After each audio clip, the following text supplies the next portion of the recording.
Hello everyone, स्वागत है आप सभी का आपके अपने यूट्यूब चैनल एमजे स्टडी पर। दोस्तों, मैं आज आपको क्रिएटिंग एंड इंक्लूसिव स्कूल के वो इम्पोर्टेंट टॉपिक बता रही हूँ जिसमें से एग्ज़ाम के अंदर क्वेश्चन बनते हैं। तो देख लेते हैं हम इन टॉपिक्स को। सबसे पहला टॉपिक है आपका इंक्लूसिव एजुकेशन, यानी समावेशी जो शिक्षा होती है वो आपका कॉन्सेप्ट पूरा क्लियर होना चाहिए। उसका मीनिंग, नीड्स, प्रिंसिपल, ये मतलब ये पूरा कॉन्सेप्ट आपका क्लियर हो।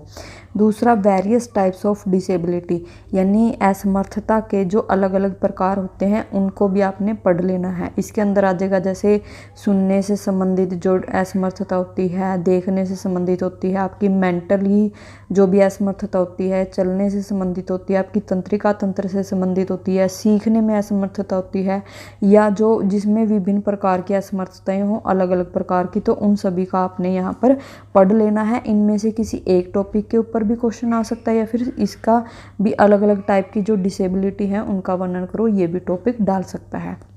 उसके बाद है education in national policy of disability 2006, यानी आपकी जो असमर्थता की राष्ट्रीय नीति शिक्षा है 2006 वाली, उसको भी आपने पढ़ लेना है।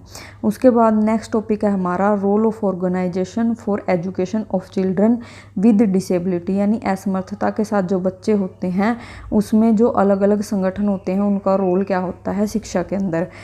ये क्वेश्चन जो है दोस्तों, ये आपका जैसे ये भी बता सकता है कि जो सारी ऑर्गेनाइजेशन है उनके बारे में बताओ कि थोड़ा थोड़ा आपको एक्सप्लेन करना पड़ेगा, या फिर किसी एक स्पेसिफिक जैसे RCI हो गया, CRC, NIDD, DDRC और NGO, इन पे किसी एक के ऊपर भी आपको डिफाइन करने के लिए बोल सकता है।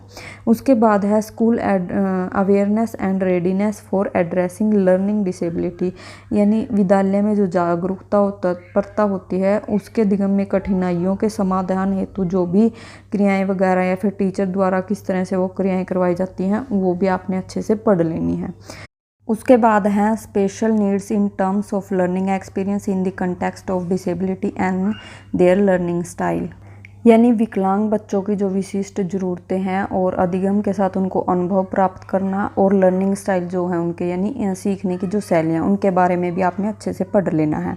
उसके बाद है pedagogical strategies to response to individual needs to learner in the classroom, यानी एक कक्षा में अधिगमकर्ता की जो व्यक्तिगत आवश्यकताओं की अनुक्रियाएँ देने हेतु विभिन्न जो शिक्षा शास्त्रीय व्यू रचनाएँ हैं वो भी अलग अलग आपने पढ़ लेनी है।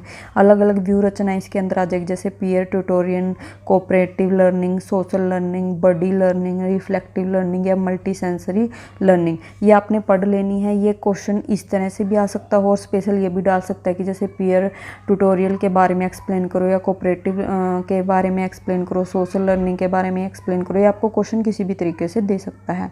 उसके बाद है use of ICT equipments and other technology for different disability, यानी ICT का प्रयोग बताना है, उपकरण और अलग अलग जो तकनीक होती हैं उनके बारे में भी यहाँ पर बताना आपको। उसके बाद the role of resource teacher in inclusive education of children with special needs, यानी विशेष आवश्यकताओं वाले बच्चों के लिए जो समावेशी शिक्षा में जो संसाधन अध्यापक की जो भूमिका होती है उसका वर्णन करना है। उसके बाद आ जाएगी आपकी education of student with disability, यानी असमर्थता के साथ जो बच्चे शिक्षा लेते हैं, जैसे PO एक्ट जो होता है, NP act, RCI act, RT act या PWD एक्ट, ये आपने अच्छे से पढ़ लेने हैं। ये कोई भी एक एक्ट जो है वो पेपर में आ सकता है।